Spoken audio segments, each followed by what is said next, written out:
You are listening to episode 276 of The Secular Buddhist.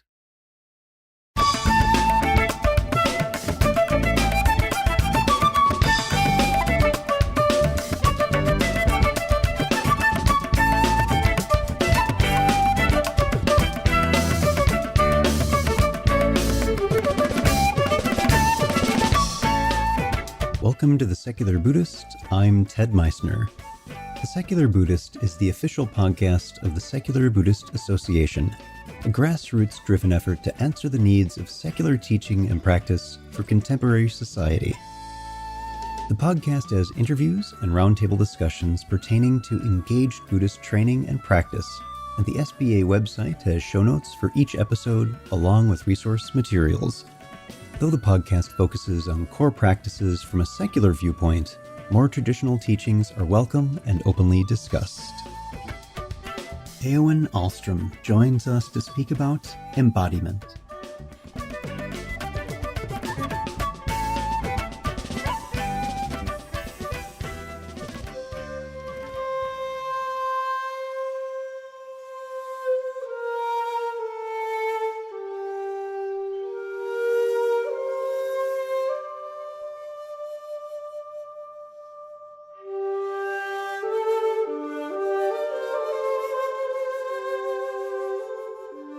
Hi everyone.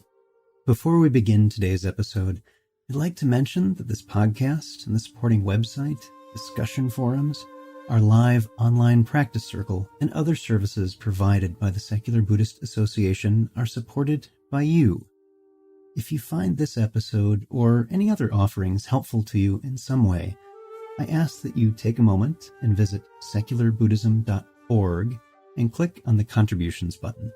There are many ways you can help, which are listed on that page, and if you make a donation, it's tax deductible and helps ensure the SBA is able to continue the exploration of secular Buddhism. Thank you. We're glad to have you join us in on the conversation. There's a word that confused me a great deal when it continued to show up in Dharma talks and in secular mindfulness programs. The very concept of embodiment was foreign to me.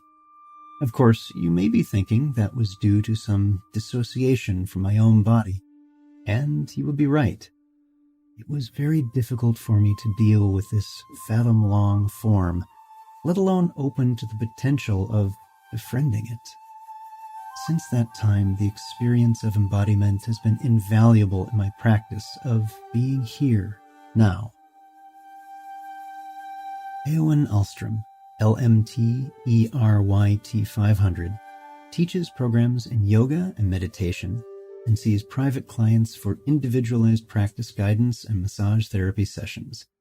She's a faculty member at the UMass Medical School's Center for Mindfulness, and for the last 10 years has often taught yoga for retreats at the Insight Meditation Society. Eowyn first encountered practice more than 20 years ago and has been avidly engaged ever since. She also chose to study bodywork from a clear conviction that our times require the reintegration of body and mind. So, sit back, relax, and have a nice Catherine's Comfortable Tea. Our guest today is Eowyn Ahlstrom. Eowyn, welcome to the podcast. Thank you, Ted. It's really nice to be here with you. So glad to have you here. And in full disclosure for those listening, Eowyn is a colleague at the Center for Mindfulness, and we have the wonderful benefit of just having finished teaching together, which is a terrific experience for me, but also lends a certain conversational quality, as Eowyn had pointed out before we started recording. So, Eowyn, let's start by having you tell us about your background. Well, let's see. I was born.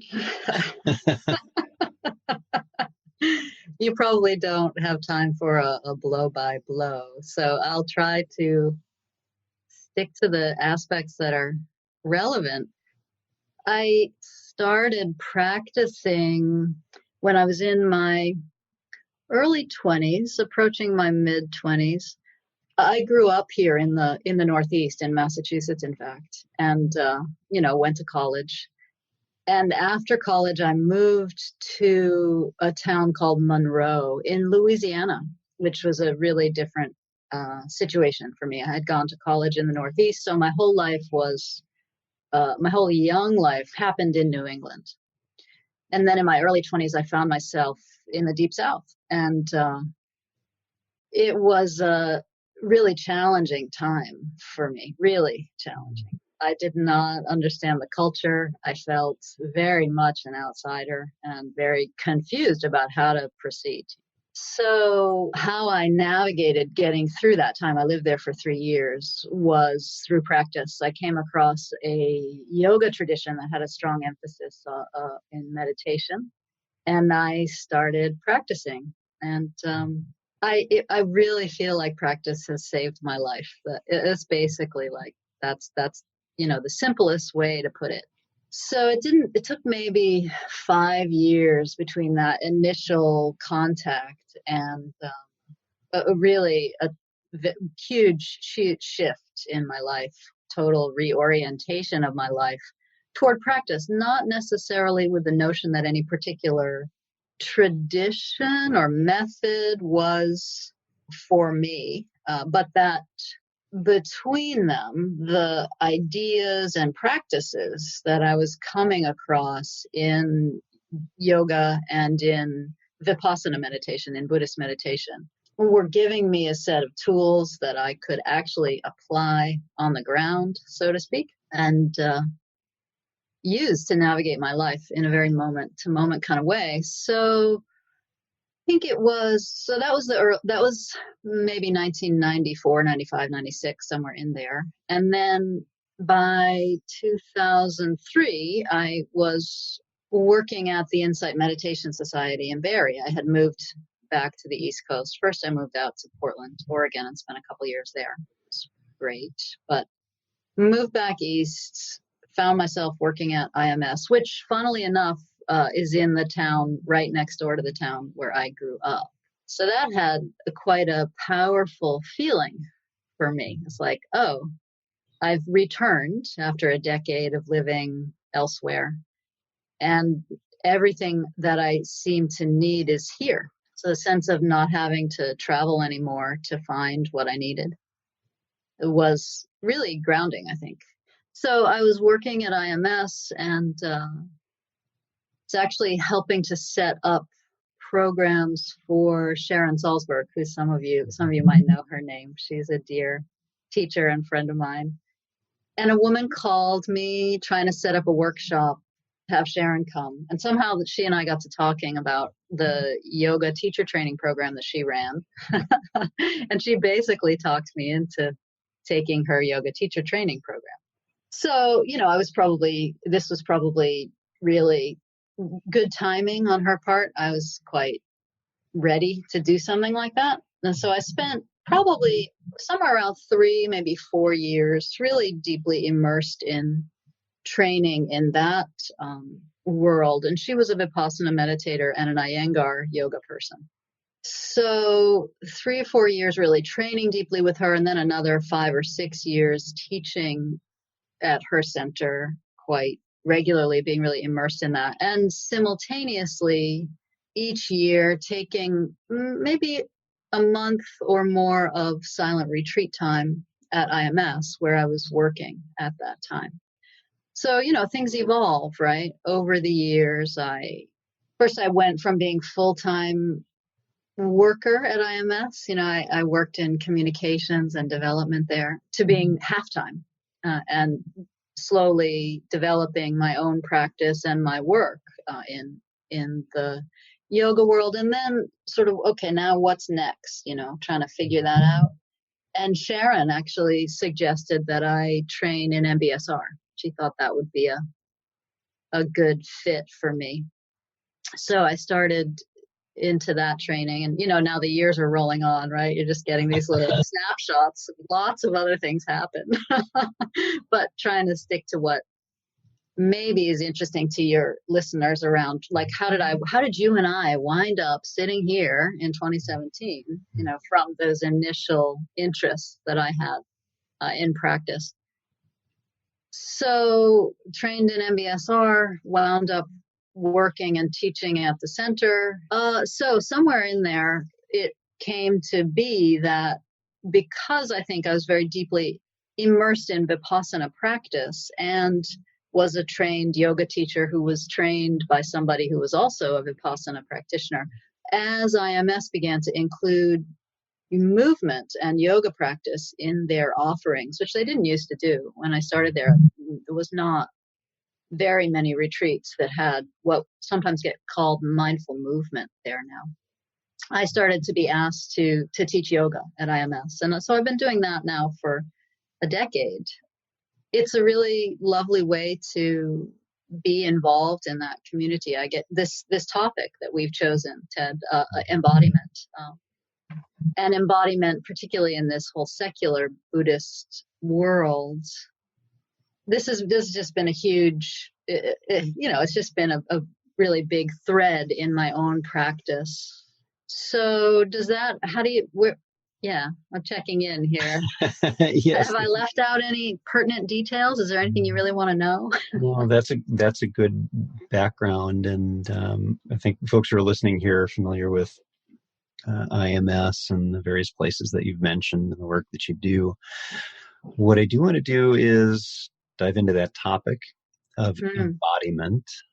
And as a starter question, just to have a clear understanding of the environment, is that word embodiment used differently in Buddhism than it is in programs like MBSR?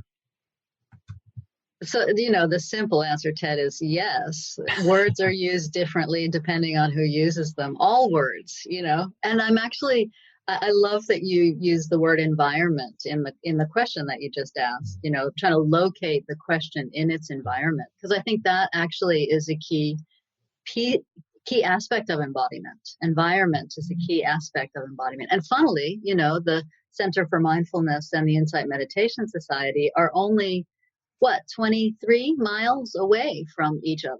And that environment in some way really is the environment that I happen to be embodied in. So the word, it's a great word, right? When you think about the way that just in kind of contemporary, ordinary, say Western, although more and more we're global, right? World, the way we think about the body. Yeah. We have 5 senses, right? And one of them is touch. If you consider the difference between thinking about touch as a sense and the word embodiment, for me, that's an important shift, because touch is very much about the external world. I make contact, I touch through my skin, and I touch the outside world. Yeah. But the word embodiment, I think by most people who use it, although of course you have to ask them, implies interiority as well. So it's not just the surface contacting the external world, but it's the entire spectrum of embodiment, right? And to me, this is a really key aspect of practice. Whether you're, however you locate your practice, whether you locate it in the secular Buddhist world or in the secular mindfulness world or in a traditional Buddhist tradition, embodiment, I would say for me, it's really quite powerfully related, although not exactly synonymous, with the first way of establishing mindfulness, or the first foundation of mindfulness, which is, Ted? Body. Mindfulness in the body. Mindfulness in the body. Yeah, so, it's interesting what you bring up, this concept of, and you did it so elegantly with the sense of touch, that when we typically contemplate the sense doors, the sense bases, it's about our touching that point of engagement with the outside world, and there's this looking out kind of perspective. It's what's around you. And then embodiment is okay, now inside the skin and bringing it inside. What's that like? So there's this directionality to embodiment as well. That's not just one way. Yeah, absolutely. That's it. You're getting it, Ted. And that's why I think having a word like embodiment, in addition to some of the other words that we use in practice, including words like phrases like mindfulness of the body, is helpful. I would offer the suggestion or possibility that for the folks who were practicing with the Buddha 2,600 years ago, this scene was the perceptions of embodiment were very different than they are for us today. And if you just, without even speculating too much, if we just look at things we can call facts, right? We have technology they did not. We have a massive work ethos that they did not have, that, right? We have conceptualization to the nth degree as compared to, yeah, maybe just bringing it home. For me, when I started practicing, I think I said this in our class, Ted, my relationship with my body, my felt sense of my body was more like a piece of paper than like a three-dimensional set of experiences unfolding moment to moment. So I suspect the Buddha could kind of take for granted that the folks that he was talking to, who were getting through the world by walking and were tremendously embedded in their natural physical environment, had the three-dimensional sense of their bodies. The moment-to-moment part maybe wasn't quite established, I don't know. But for me, because I had 20 odd years of liberal arts education, and had been given a word processor when I was in, the eighth, when they were just being invented and I was in the 8th grade, or something like, and maybe also because of some difficult experiences, which we can talk about that aspect as well. I think this is very important. This embodiment notion, very important for anybody who has what gets called trauma in psychological circles, but it can be anything. And one of our adaptive features as human beings is we have the capacity to go and get out of it, get out of the body when it's in danger, right? And that's really helpful if you're being chased by a tiger, and you need to play dead.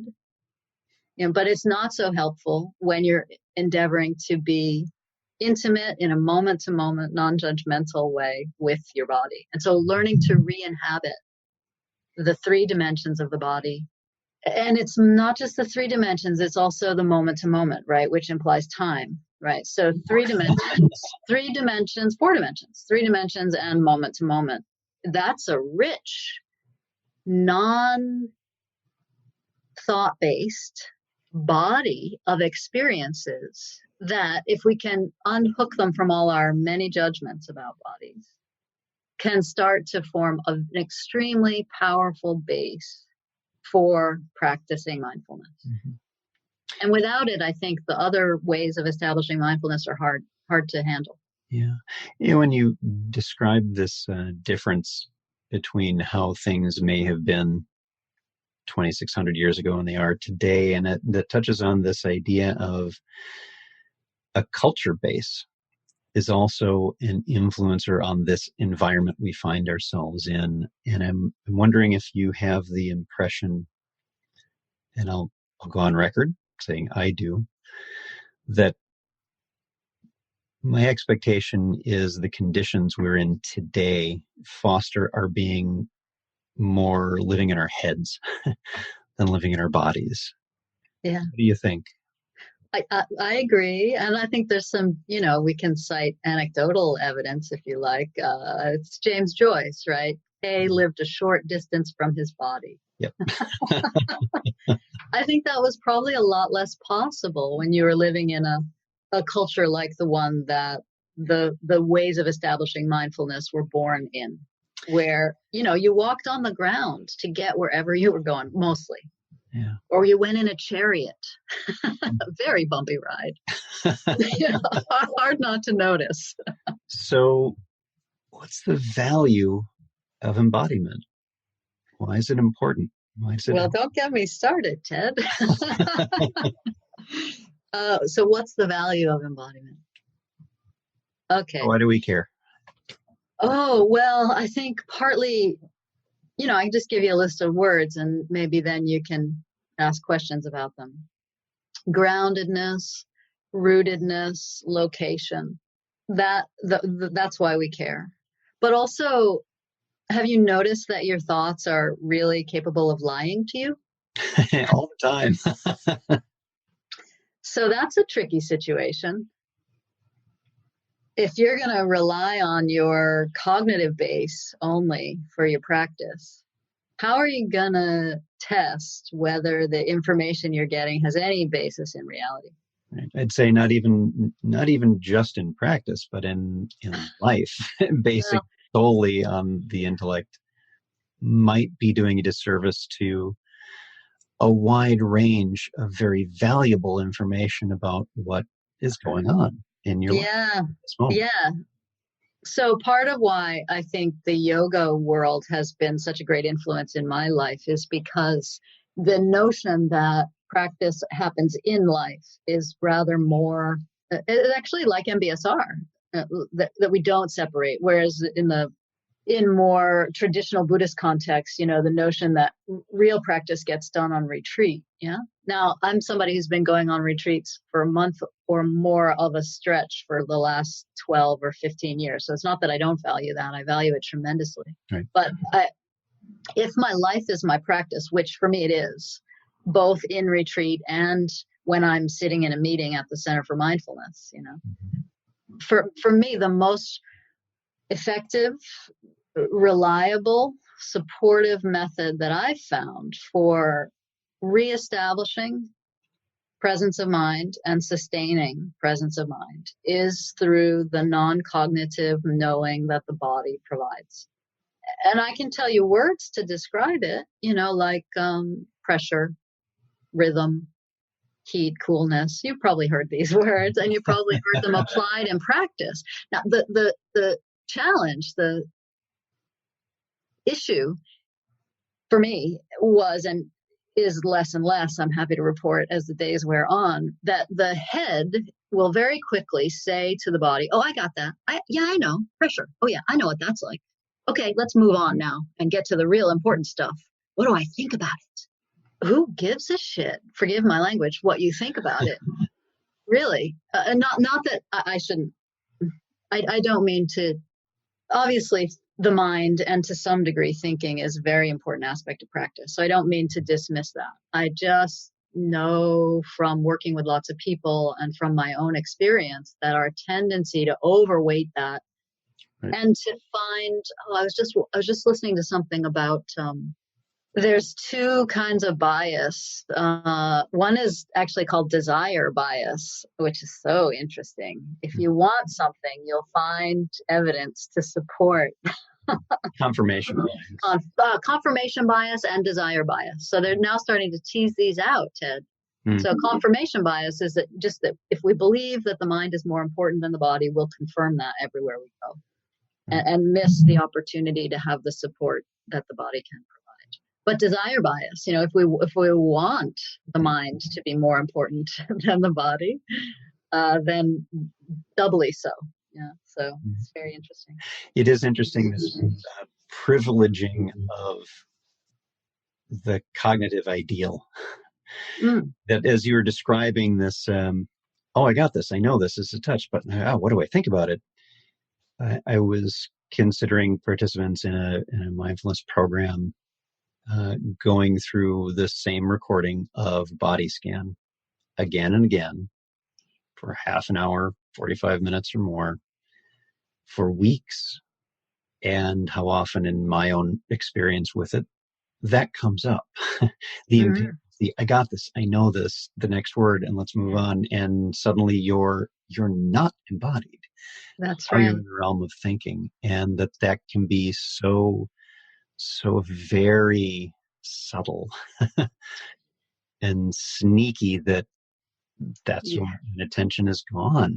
It's not a very big, my attention has been drawn by this big bang of something grabbing it. No, it's those very subtle ones where you don't realize it's occurred. Yeah.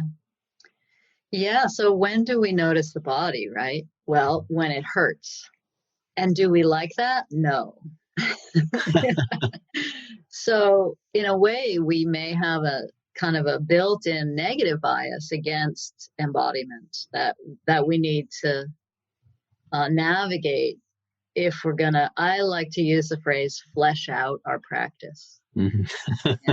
right? And all of these phrases that we know so well in English, I think, really point to the deep resource actually of experiential information that the body provides, right?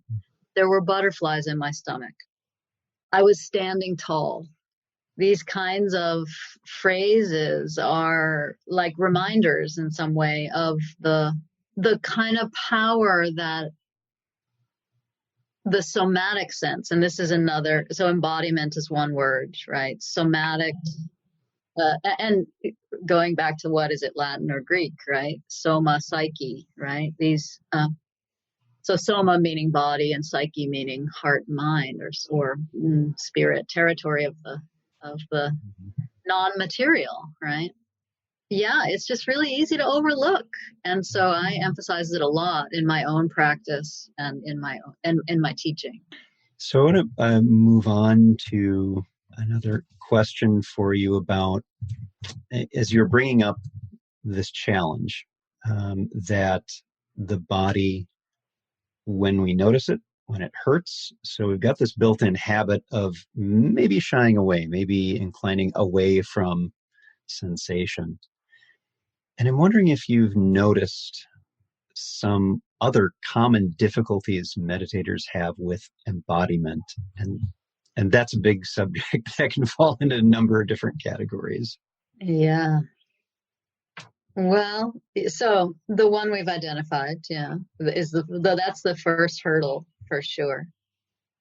And I think one of the reasons that I appreciate the 8-week MBSR curriculum is that there's a fairly strong support through the body scan practice for emphasizing that aspect and helping people maybe to get their own experiential understanding of why it's important. And that, in some way, I think is the similar but related kind of hurdle.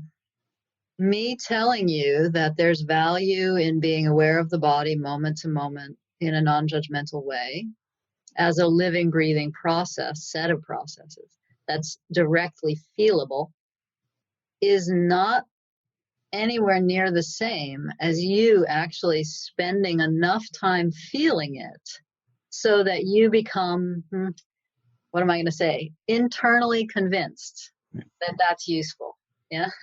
Right. So I think the process of moving through that is a challenge. Mm-hmm. That it's like this is how you gain entrance really to the vast domain of practice.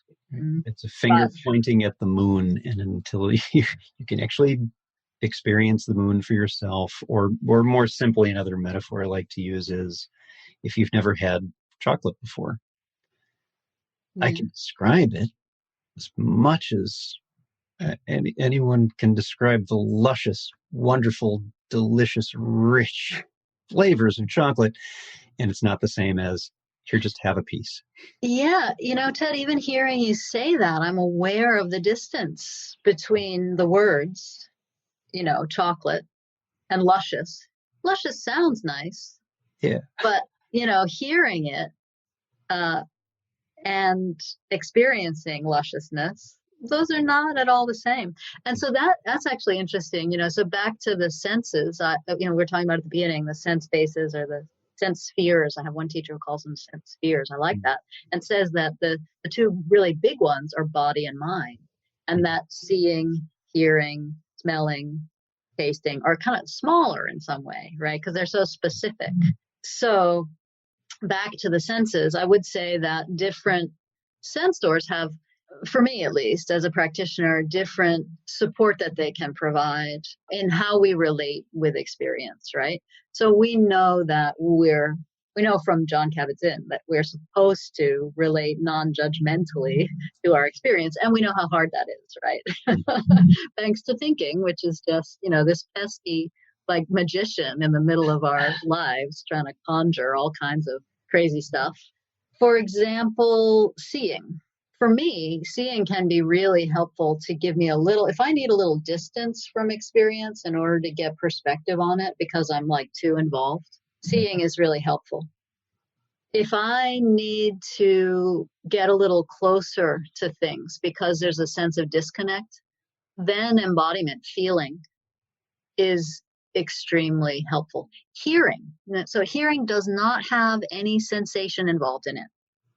Yeah. So again, it seems to help me feel like, oh yeah, it's a little bit of space there in which I can notice in the hearing realm. Yeah. So it's useful if I'm feeling overwhelmed, if I'm feeling flooded, just tuning into hearing to get the, and by the way, seeing and hearing are part of embodiment.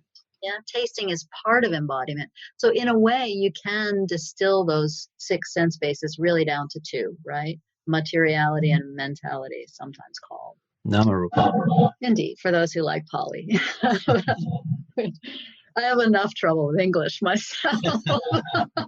So you see what I'm saying about it? It's like, the skill that we develop in practice. And this is another kind of challenge that can last years. And I think just like some Buddhist teachers will say that the hindrances are not hindrances the moment you become aware of them. These challenges that we're talking about are not a problem. They may still feel challenging, but they're not a problem the moment we become aware of them, right? Because as soon as we're awake to them, we can start to tack with the compass of our practice, which is always the question, what's helpful now? What's helpful now to support being present moment to moment, non-judgmentally? Yeah.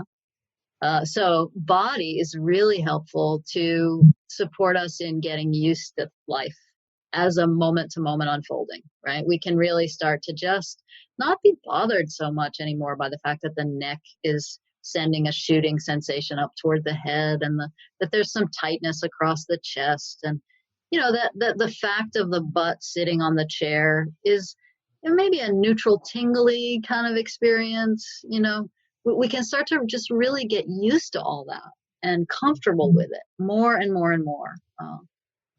And then when we're not capable of being with it, we can turn to these other senses and get a little bit of distance, So those are some of the challenges. I think another one that's important to mention is the challenge of finding a way to get the thinking mind at least not to fight it if it can't get on board with it. And this might be really important, especially for people who have a strong intellect is one word, or just like a happy relationship with how amazing it is that the mind can think and create all these incredible worlds, which it can certainly do. And many of them are very beautiful. Science, for example, a really beautiful world that we have over centuries co-created through the power of the thinking, of the cognitive, intellectual. Yeah, thinking isn't a bad thing, as Jason Siff has said. Thoughts are not the enemy; they're going to happen, and it's interesting that so many participants in programs have said that I've heard is, I'm trying to stop my thoughts. Yeah, and that might be there might be another way to approach thinking. I love the metaphor of camera lens and foregrounding and backgrounding. It's like if you try to get rid of your thoughts, you're just going to drive yourself nutty. That, and you're not going to be able to feel your body except maybe some tightness. I just don't think it works. Yeah. But if you can just like, oh yeah, this is thinking going on in the background, and it's got all its views and opinions, and those can be, and they don't present a problem.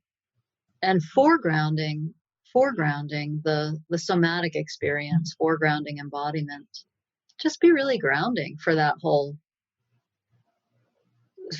for the thought, for the thinking itself can be really grounding. And then of course there's this whole territory of practice, Ted, that can unfold quite wordlessly, but that's only accessible to us when we're really in a place of acceptance of whatever's arising. So being embodied, how has that helped you in your own practice? Oh, Ted. Well, I think I'd be crazy without it. This is a simple answer. How has it helped me in my own practice? Well, I guess I could go to metaphors maybe. It's like the way that the soil helps the seed, the way that a good soil, a healthy soil helps the seed. Yeah. And a barren one doesn't provide the opportunities for growth. The practice of embodiment, or the practice of mindfulness in the body, and practices like asana, or the movements of qigong, which I've also delved into fairly extensively. Mindfulness in movement, has helped my practice by stabilizing it, by grounding it, by nourishing it, by deepening it. I'm reminded, as you ask the question, of somebody who once, in a meditation group that I was leading, it's newcomer to the practice, who, as far as I know, didn't stick with it, said at the end of a sitting, I felt like a ghost while I was sitting. I felt like a ghost. I think that's what a practice absent embodiment can be like, and maybe it is important to touch a little bit on trauma, Ted, because it really relates to this subject. And I'm not an expert on trauma, although, like everybody, I think I've experienced my fair share of small t. People distinguish in the field between small t trauma and large T trauma.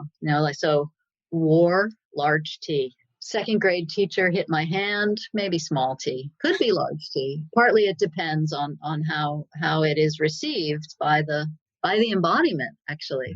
I saw something recently, an advertisement for a program. I can't remember what it was exactly, but it was something about mindfulness and embodiment, and it's a hot topic these days. The tagline, something like, the issues are in your tissues. Yeah. And this is a fun phrase, and it says a lot. When a person, let's say me, begins to explore the world of non-cognitive somatic experiences, one of the things that can come up is stuff that we've stuffed. Yeah. That's another good phrase. I just stuffed that, I couldn't deal with it, so I stuffed it. Yeah. And so that is something that needs to be handled carefully. And I think it's the person who said that they felt like they were a ghost while they were meditating was probably kind of slightly disassociating, which is this great and dangerous capacity that we have as human beings. So the approach to all that is something to handle carefully. I understand that in trauma circles, they say slow is fast, right? So to re-enter the body sometimes can be quite a slow and uncomfortable process, requiring a lot of patience and acceptance of what's present. Yeah. There was a great article in the Tricycle magazine quite a few years ago. Ed Brown, who's the author of the Tassajara cookbook and a Zen practitioner, tells his story. And he doesn't use the word trauma, but what he describes reminds me of what can sometimes happen.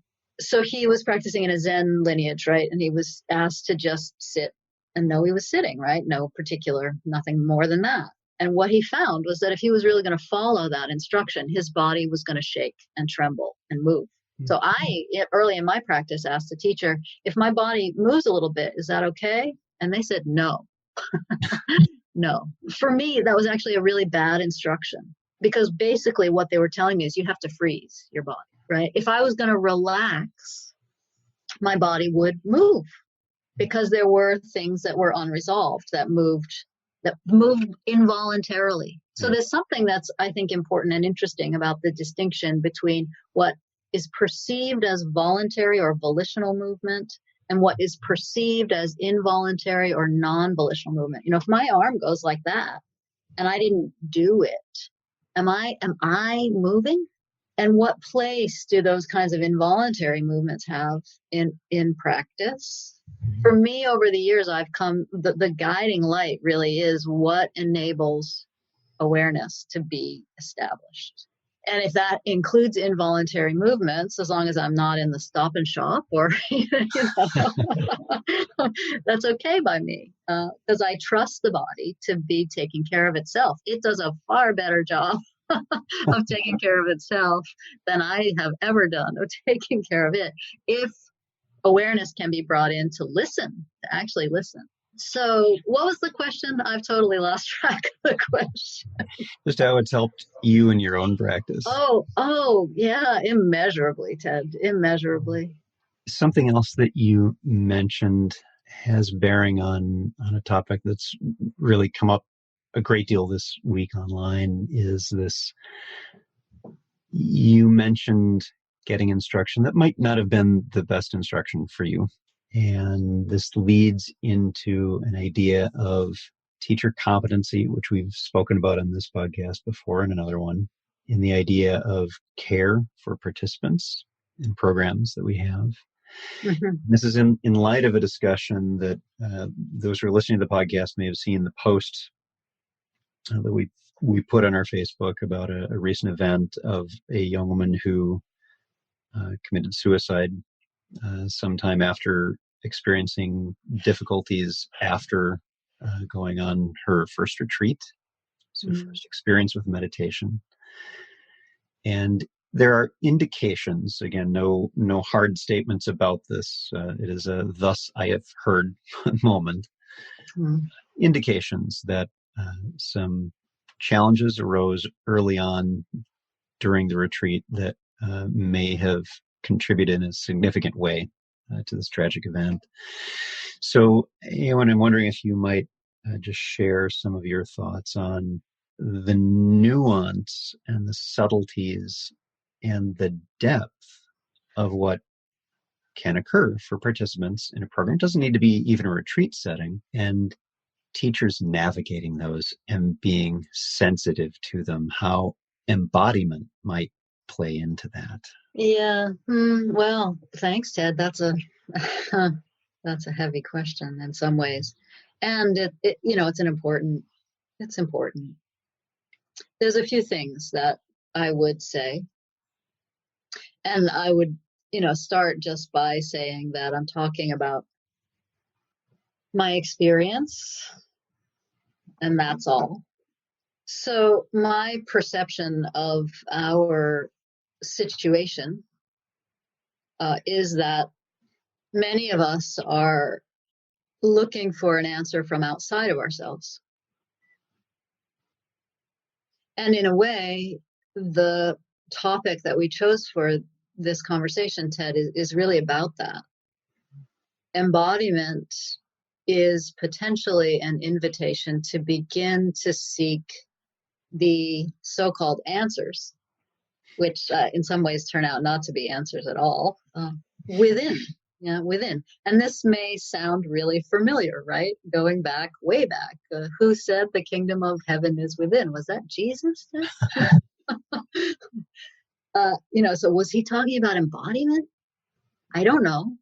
A lot of us are looking to our teachers for answers, for a fix of some kind. I would assert actually that a teacher cannot give a student a fix. It's not actually possible. That's actually called addiction, right?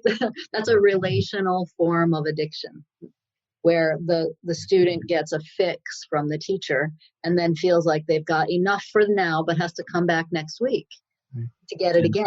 That hit of feeling good. Yeah? And I would add on, some teachers get a hit as well. And Oh, absolutely, Ted. in Yeah, I negative wasn't, oh, territory. yeah, absolutely. Yes.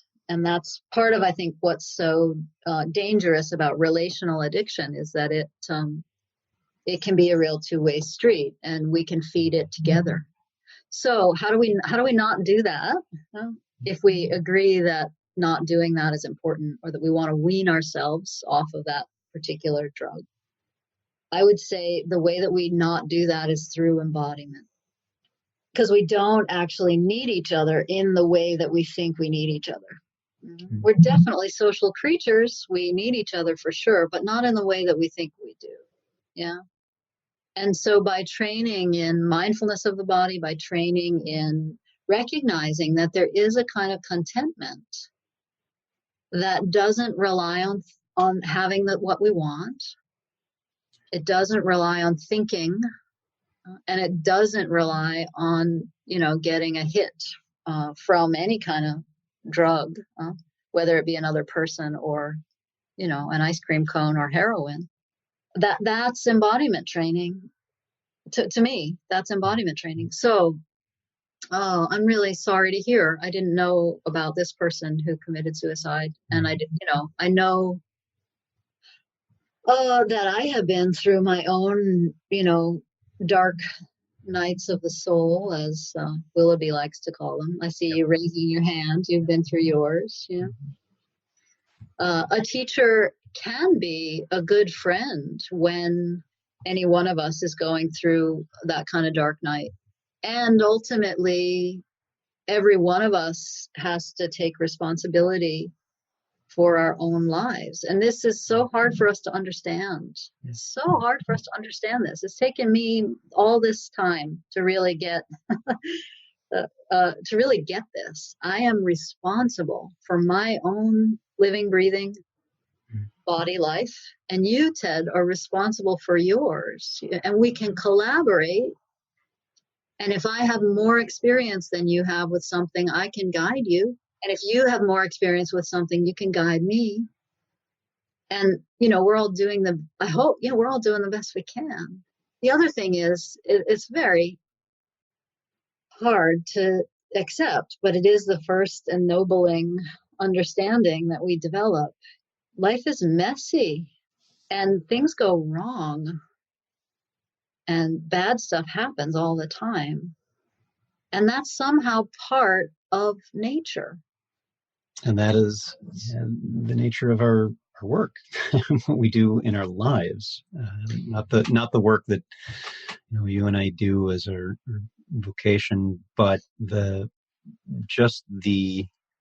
process of living, and that can be very difficult to take that ownership of it, accept that our role in our lives, because it is so wonderfully tempting, so appealing to have the idea that the answers are there and I can be given them with the push of a button or the words of a person on a pedestal or from a book or whatever it is.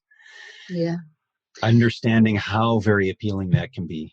And yet, in my experience, that's maybe not how it works. One of the things I did want to share with the listeners is that I will be including a link to the article about this event that we're talking about. This is not through any organization that we're associated with. And it highlights to me one of the very important examples of why we aren't open and honest about meditation may not be for everyone at all times, that it's very important to be open and honest in your evaluation of whether it's time for you to take one of these programs. How are you doing? Yeah. Is now the right time? Are there other problems going on that maybe this isn't quite the right time? And if everything seems great and problems arise, to have the right on the side of providers to have trained help available, to know what to do to ensure the well-being of people who are dipping a toe in the water, or sometimes diving into the deep end as their first experience. Absolutely, Ted. Absolutely. Are you familiar with Tolkien's trilogy? Do you know those three books, or I four books if you include The Hobbit? I have the very nice editions downstairs, Yeah. along with The Hobbit. Yes. There's a great story that I often in relationship with teaching. There's a character in that series who really means a lot to me. She's Galadriel, as you know, Galadriel. So she's a queen of a elven sect, would we call them? I don't know. Yeah. Anyway, so A this branch of whole the this whole elven tree. long, A branch of the elven tree. right? Yeah. So the whole story is about trying to return this ring of power to the fire so that it doesn't destroy the world, right? This is it. If as a teacher, if you take that ring of power, you're only going to cause trouble, right? And what she does, they try to give it to her, right? Here, take Bilbo this. offers it to her in red. You be the boss, basically. You can handle this power. And she quietly, and I think probably with a lot of resolve, says, no, no, Frodo, you have to take it to the mountain and throw it back into the fire. You little ordinary person, you have to do this yourself, and you can do it. So this is, to me, in some ways, that's the right relationship between a teacher and a student. And here, let me show you, this is how you get there, and these are the people you need to have with you. And keep an eye on Boromir. Yeah, and I'll do everything I can to help you, but the responsibility for traveling the path, for walking, lies with each one of us. Yeah. And so to me, this is why we emphasize self-care so much in MBSR. And some people say, but there is no self. Well, who cares? It doesn't matter. There may be no self, and you have to take care of yourself anyway. This is yes, and it's a perfect opportunity for yes and practice. Absolutely. Eowyn, thank you for bringing in Lord of the Rings. Having seen all those swords in your office, Ted, I thought. Well, and the listeners are very in keeping with this as well. He only could have one-upped this with Star Wars references. Well. All right. Anything else you wanted to share with the listeners? I think we've said a lot, Ted. I thank you. I really appreciate the conversation. It's so fascinating. I'm happy that we got to embodiment as being about taking responsibility for our practice in some way, because that is where it's at as far as I'm concerned. Yeah, I think that's its greatest strength, is in that. Our guest today, Eowyn Ahlstrom, thank you so much for being here. It was a pleasure, Ted. Glad to do it. Thanks for inviting me.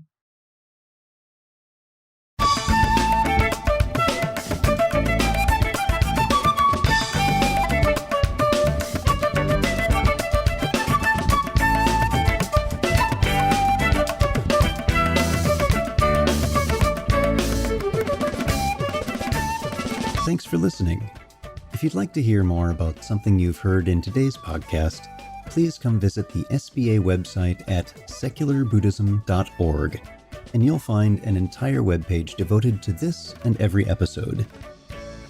Discussion about this episode can be found on the episode page itself, along with show notes. Sound editing, mixing, and mastering provided by the generosity of Anthony Dominello of StructureFromSound.com. The music for The Secular Buddhist is used by permission from John Kaizen Neptune's CD, Steps in Time. Additional music is provided courtesy of Monty Levinson of Taihei Shakuhachi and Rodrigo Rodriguez. Their websites are linked on the SBA site on the About Podcast Music page.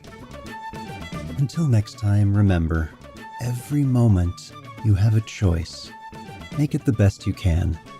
See you next time on The Secular Buddhist.